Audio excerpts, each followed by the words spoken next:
ঈদুল আজহা, অন্য কথায় যেটাকে আমরা বলি কুরবানির ঈদ। যারা ফুডি, বিশেষ করে মাংস খেতে পছন্দ করি, তারা কিন্তু এই দিকে তাকিয়ে থাকে একদম হা করে যে কুরবানির ঈদ আসবে আর আমরা মজাদার স্পাইসি ডিশ তৈরি করে খাবো। ক্লাসিক কুজিনে সবাইকে ওয়েলকাম করছি। আমি নীলহুরে জাহান, আর আমি আছি এই মুহূর্তে আপনাদেরকে সেই রকমই কিছু স্পাইসি ডিশ দেখানোর জন্য। অবশ্যই দেখাবেন আমার সাথে স্পেশাল শেফ আছেন আমাদের সঙ্গে আজিমউদ্দিন। হ্যালো, কেমন আছেন? আলহামদুলিল্লাহ ভালো আছি, আপনি ভালো আছেন?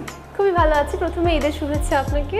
আপনাকে ঈদের শুভেচ্ছা, সঙ্গে দর্শকদেরও ঈদের শুভেচ্ছা এবং জ্ঞান ক্লাবের পক্ষ থেকে সবাইকে আমার আন্তরিক সালাম জানাচ্ছি। আসসালামু আলাইকুম। ওকে, সো আমরা আছি গ্র্যান্ড ক্লাবের রুফ টপে এবং দেখতেই পাচ্ছেন আমাদের আয়োজন একেবারে তৈরি আছে আমরা আপনাদেরকে দেখানোর জন্য। কি দেখাবেন শেফ, সেটা তার কাছ থেকেই জেনে নেই। কি দেখাচ্ছেন? আজকে আমরা খুব একটা সাধারণ রেসিপি তৈরি করব, যেটা খুব সাধারণ হইলেও অনেক টেস্টি করে আর কি।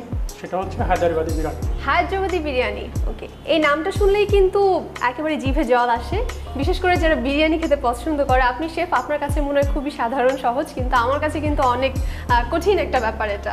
কিভাবে আপনি তৈরি করছেন সেটা আমরা দেখবো। তার আগে একটু উপকরণ কি কি লাগছে বলুন। উপকরণগুলো হচ্ছে লবণ, আদা রসুন বাটা, গ্রিন পাপায়া পেস্ট, ধনিয়া পাউডার, জিরা পাউডার, লাল মরিচ পাউডার, টক দই, Kashmiri chilli powder, fried onion এবং আমাদের জন্য আছে কাজু বাদাম। আর কিছু আছে কি?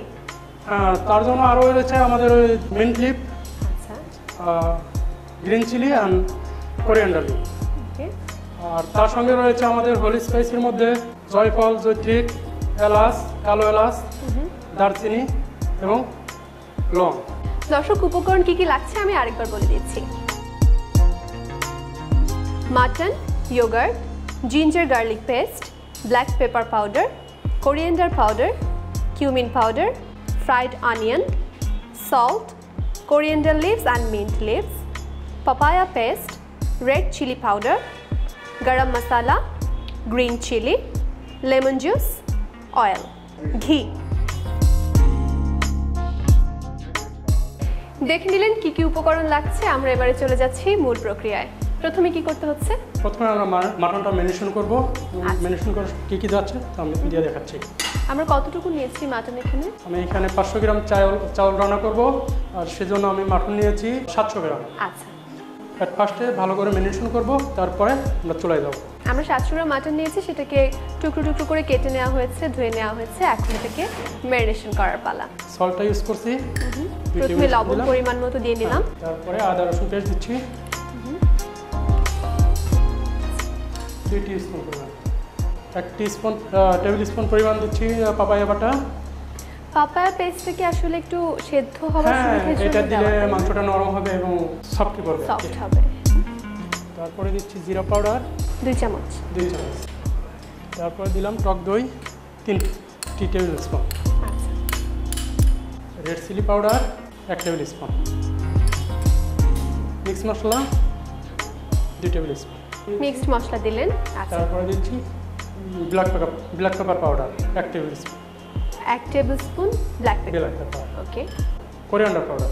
ওকে, কোরিয়ান্ডার পাউডারও আমরা 1 স্পুন। 2 spoon coriander powder. তারপরে দিয়ে দিচ্ছি আপনার fried onion 2 table spoon. Fried onion 3 table spoon. এটা ভালো করে ম্যারিনেশন করতেছি। হ্যাঁ, আচ্ছা, এই মশলাগুলো দিয়ে ভালো করে এখন মাখিয়ে নিতে হবে না? জি। আরও বলে রাখি, এটা শুধু আমাদের দেশেই না, এটা প্রায় এশিয়া মহাদেশ সাথে সাথে আপনার ইউরোপ কান্ট্রিতেও এটা ব্যাপক চাহিদা আছে। এতে দিয়ে দিচ্ছি, আরও মিক্স করতেছি ধনিয়া পাতা, পুদিনা পাতা। আচ্ছা, ধনিয়া পাতা আর পুদিনা পাতা কিছুটা দিয়ে আমরা এখন মিক্স করে নেব। দিয়ে দিচ্ছি স্লাইস অনিয়ন। স্লাইসড অনিয়ন দিয়ে দিচ্ছি। কতটুকু দেব? আধা কাপ। আধা কাপের মতো। এটা তারপর আবার ভালো মতো মাখিয়ে নিতে হবে। এটা বিভিন্ন স্টাইলে করা যায়। এটা আস্তে আস্তে প্যানে মশলাগুলো ছেড়েও দেওয়া যায়, আবার একসাথে করলে ভালো। আমি একসাথে করে নিচ্ছি আর কি। আচ্ছা, একটু অয়েল ইউজ করে নিলাম। আগে একসাথে করে নিলে মনে হয় ভালো মতো মশলাগুলো সব জায়গায় যায়, তাই না? হ্যাঁ, আগে মিক্স করে রাখলে এটা মশলা মাংস মিক্সটা ভালো হয়। আমরা কি একটু সয়াবিন তেল অ্যাড করলাম? হ্যাঁ, সয়াবিন তেল। আচ্ছা, ওকে। আমাদের মাটনটা ভালো মতো সব ধরনের মশলা দিয়ে প্রয়োজনীয় মাখিয়ে নেওয়া হয়েছে। বার্নারটা অন হয়ে গেছে, দেখা যাক পরবর্তী ধাপ কি হচ্ছে। অয়েল দিচ্ছি। কতটুকু দেবো আমরা প্রথমে তেল? তেল দিতেছি আধা কাপ পরিমাণ। আচ্ছা, আধা কাপ পরিমাণ সয়াবিন তেল আমরা প্রথমে দিয়ে নিয়েছি। আর সেখানে দিচ্ছি আমি কিছু আস্ত মশলা। আস্ত মশলার মধ্যে রয়েছে আপনার তেজপাতা। তেজপাতা দুটো দিয়েছি। আর জৈত্রিক 2 পিস। এটা কি দিলাম? জৈত্রিক। আচ্ছা। Cinnamon stick 2 piece. Cardamom and clove. Okay. একটু আমরা একটু গরম করে নেব। ইন্ডিয়ান সাবকন্টিনেন্ট এবং বাংলাদেশে আমরা কিন্তু অনেক স্পাইসি ফুড খেতে পছন্দ করি। আজকে আমরা সেরকম একটি স্পাইসি ফুড দেখাচ্ছি, হায়দ্রাবাদি বিরিয়ানি। যাদের বিরিয়ানি খেতে পছন্দ তারা ভালো মতো চোখ রাখুন এবং ভালো মতো শিখে নেন। তেলটা যথেষ্ট পরিমাণ গরম হয়েছে, এখন আমরা এটা ছেড়ে দিচ্ছি। আচ্ছা, গরম মশলাটা গরম করে তেলে আমরা মাংসটা মাখানো ছিল সেটা ছেড়ে দিচ্ছি। মাংসটা কি মাখিয়ে কিছুক্ষণ রাখলে ভালো হয় আরো? হ্যাঁ, রাখলে ভালো হয়। আচ্ছা, কতক্ষণ রাখতে পারবে? যাবে ততটা অসুবিধা হবে না। আচ্ছা, এটা আসলে বেশিক্ষণ রাখলে ভালো, কিন্তু যাদের খুব তাড়াতাড়ি দরকার তাড়াতাড়ি দিলে সমস্যা হয় না। এটা ভালো করে কুক করে নিয়ে আবার বিরিয়ানির ভিতরে দেওয়া হবে। এটা কাজ থাকার কোনো সম্ভাবনা নেই।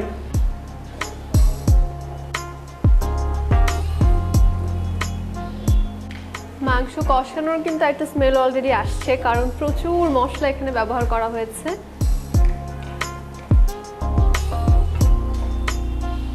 গ্র্যান্ড ক্লাবে আপনাদের কোন ধরনের বিরিয়ানি সবচেয়ে বেশি হিট? গ্র্যান্ড ক্লাবে আমাদের অনেক ধরনের বিরিয়ানি রয়েছে, তার মধ্যে মটন বিরিয়ানি রয়েছে, তেহারি আছে, মটন হায়দ্রাবাদি বিরিয়ানি আছে, চিকেন বিরিয়ানি আছে। এর মধ্যে গেস্ট অনেক একজন এক এক রকম পছন্দ করে, তো আমার পছন্দ এটা।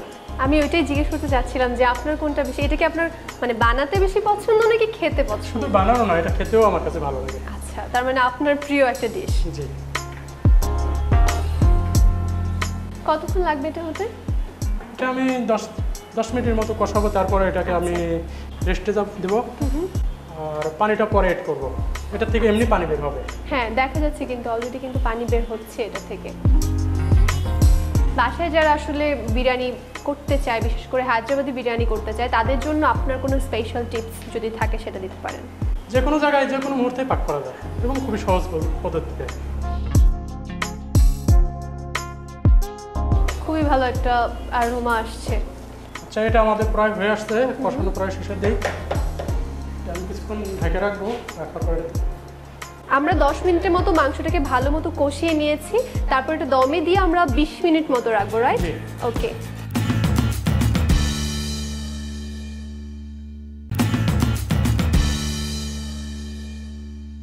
ওয়েল, 20 মিনিট মতো হয়ে গেছে, আমাদের দম দেওয়া কি হয়ে গেল? দেখি আমাদের মাংসটা কি অবস্থা।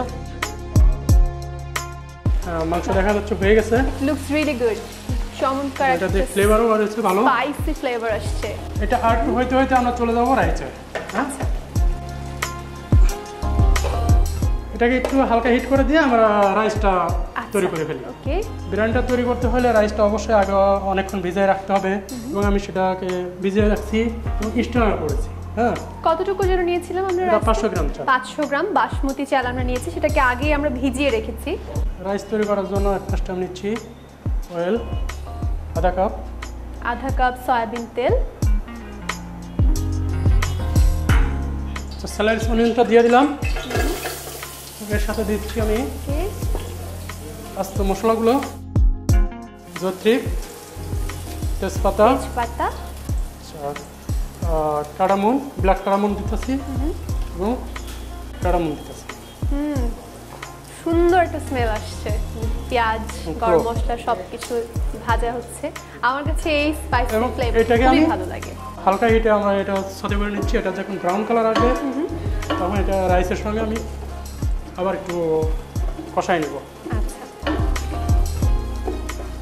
আস্তে আস্তে হয়ে যাচ্ছে। এটা যে কোনো কিছু রান্নার প্রক্রিয়ার যে একটা আলাদা সৌন্দর্য আছে, এটা কিন্তু একটু কিছুক্ষণ থাকলেই বোঝা যায়। এত সুন্দর করে সব কিছু পরিমাপ মতো সব উপকরণ মিশিয়ে কেমন করে একটা পূর্ণাঙ্গ ডিশ হয়ে যায়। এই জন্যই আসলে বলা হয় যে রান্নাটা একটা আর্ট। পেঁয়াজটা ভাজা হয়ে এসছে কিন্তু মশলাগুলো। বাসার জন্য যখন আপনি নিজে বানান তো না? আমি এটা পারি, কিন্তু আমি নিজে বানাই না, কারণ আমার মায়ের হাতের রান্না ভালো লাগে। আচ্ছা, আমার হাতের রান্নাটাই পছন্দ করি।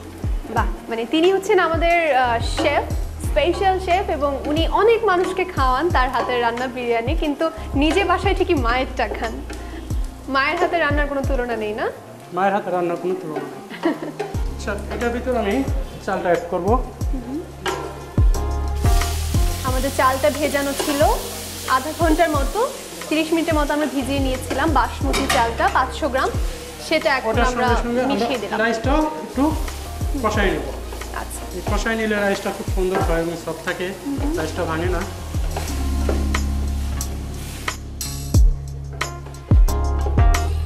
আমি যে প্রসেসিং করতেছি এটা হচ্ছে ব্রেজিং প্রসেস। এটাকে বলা হচ্ছে ব্রেজিং প্রসেস। কয়েকভাবে কিন্তু হায়দ্রাবাদি বিরিয়ানি করা যায়, আপনারা শুনলেন। আমরা করছি ব্রেজিং প্রসেসটা ফলো করছি। রাইসটা আমার কষানো শেষের দিক। ওকে, এর সাথে আমি বাসমতি চালের কিন্তু একটা সুবাস আছে, সেটা আমরা এর সাথে আমি জল অ্যাড করব। এখানে আমার 500 গ্রাম রাইসের সাথে আমি 750 গ্রাম পানি অ্যাড করলাম। এবং পানিটা আগে গরম করা, আমরা গরম করে নিয়েছিলাম। গরম পানি অ্যাড করতেছি। সেই 700 গ্রাম গরম পানি আমরা এখানে অ্যাড করে দিচ্ছি। পানিটা গরম পানি দেওয়ার পর পরে কিন্তু রাইসটা প্রায় ফোটানো অবস্থা দেখা যাচ্ছে, প্রায় ফুটে গেছে এবং খুব সুন্দর লাগতেছে দেখতে। এখানে আমি আরও মশলা অ্যাড করব। ওকে, অ্যাড করলাম সল্ট পরিমাণ মতো। লবণটা আসলে একদম যার যার স্বাদ মতো, অনেকে একটু লবণ বেশি খেতে পছন্দ করেন, কেউ লবণটা কম খান। সো লবণটার পরিমাপটা একেবারেই নিজের স্বাদ মতো দিতে হবে। আর কি দিচ্ছি? জিরা পাউডার। জিরা পাউডার, এটা কতটুকু দেব? 2 টেবিল স্পুন। 2 টেবিল স্পুন জিরা পাউডার দিয়ে দিলাম। ধনিয়া পাউডার 2 টেবিল স্পুন। ওকে, আধা table spoon black pepper powder.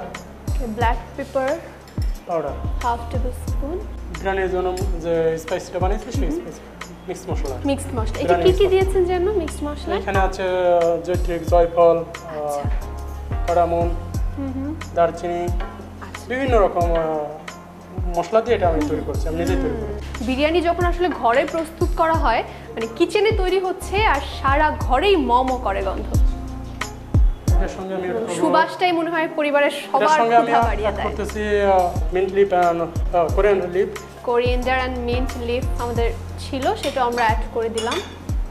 Looks really good আসলে। এবং ভাজা পেঁয়াজ, ফ্রাইড অনিয়ন।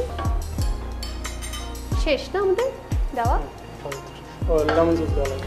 লেমন জুসটা বাকি আছে। লেমন জুসটা আমরা বিরিয়ানিতে কেন ব্যবহার করছি?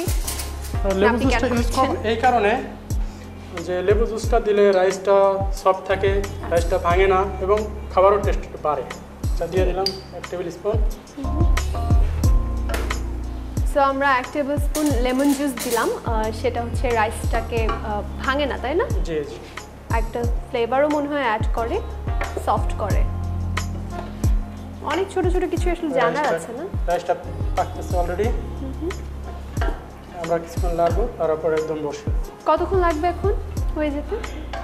15 মিনিটের মতো লাগবে। আচ্ছা, আমরা অপেক্ষা করছি। রাইসটা 70% কুকড হয়ে গেলে আমরা আরো কয়েকটা মশলা, এটা যদি আমি টেস্ট করে বুঝতে পারবো আমার আচ্ছা, লবণটা কি পরিমাণ আছে। পারফেক্ট, পারফেক্ট না? জি। এতে অ্যাড করতেছি হালকা সুগার।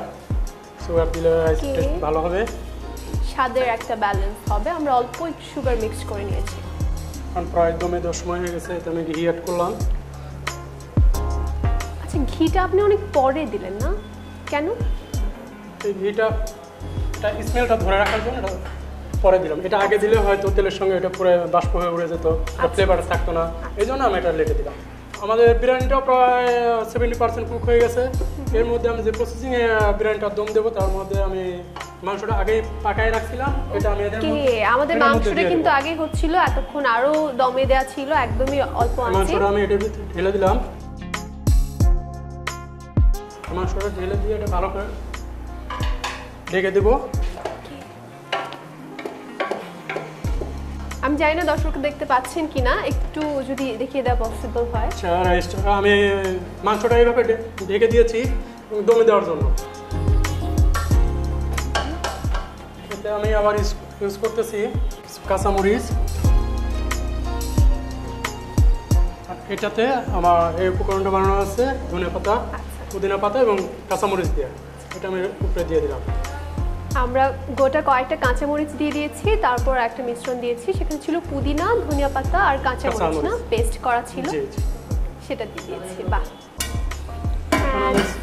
এটা স্লো করব। ফাইনালি অল্প আছে, আমরা আমাদের 15 মিনিটের মতো টাইম লাগবে আর কি। আচ্ছা, তারপরে এটা একদম কমপ্লিট, একদম রেডি। জি।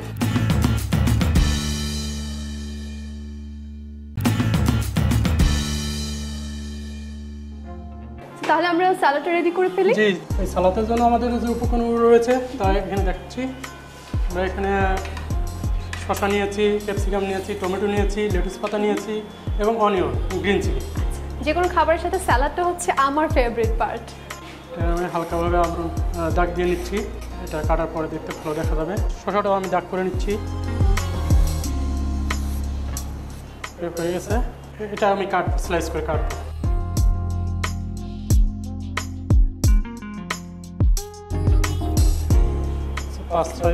পাঁচ থেকে ছয় পিস আমি শসা স্লাইস করলাম, এটা সাজিয়ে দিলাম। আমি দিচ্ছি গাজরটা ঠিক আমি ওইভাবেই কাটবো।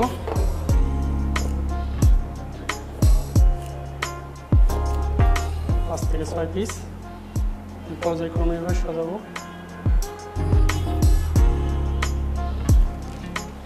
ক্যাপসিকামটা আমি ওইভাবেই দেবো, ঠিক ওইভাবেই দিচ্ছি এবং দেখতে সুন্দর লাগবে। অনিয়ন দিচ্ছি, অনিয়নটা রিং কাটিংই দিব। প্লেট ভরে যাচ্ছে, আমাদের স্যালাড প্লেট তৈরি হয়ে গেল না? খুব সুন্দর লাগছে দেখতে। লেমন অ্যাড করে দিলাম। আমার সালাদ রেডি হয়ে গেছে অলরেডি। আমাদের গার্ডেন সালাড রেডি। এদিকে আমাদের রাইসের কি অবস্থা? এখন আমরা রাইসটা দেখি।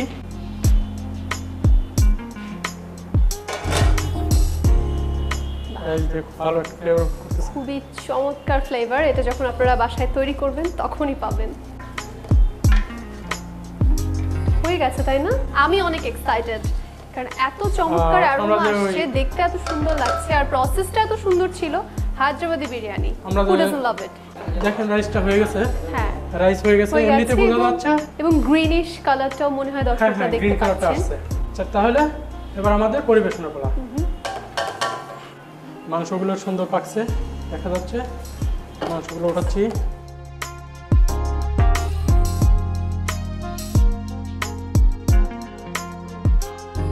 Looks perfect. আমি sure, I am pretty sure এটা খেতেও পারফেক্ট হবে। পাতিল থেকে নিলাম, এটার সঙ্গে অ্যাড করছি আমরা ফ্রাইড অনিয়ন।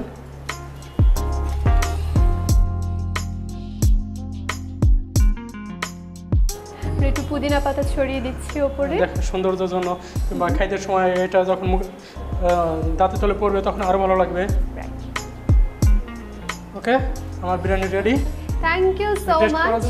এবং আমি সালাদটাও দিই। দর্শক দেখতেই পাচ্ছেন আমার জন্য তৈরি হয়ে গেছে হায়দ্রাবাদি বিরিয়ানি। দেখতে খুব সুন্দর লাগছে এবং আমি প্রিটি শিওর এটা খেতেও খুবই ভালো হবে। আর এর সাথে স্যালাড তো আছে, আমাদের গার্ডেন স্যালাড। আপনাদের সুবিধার জন্য পুরো প্রস্তুত প্রণালীটি দেখিয়ে দিচ্ছি আরও একবার।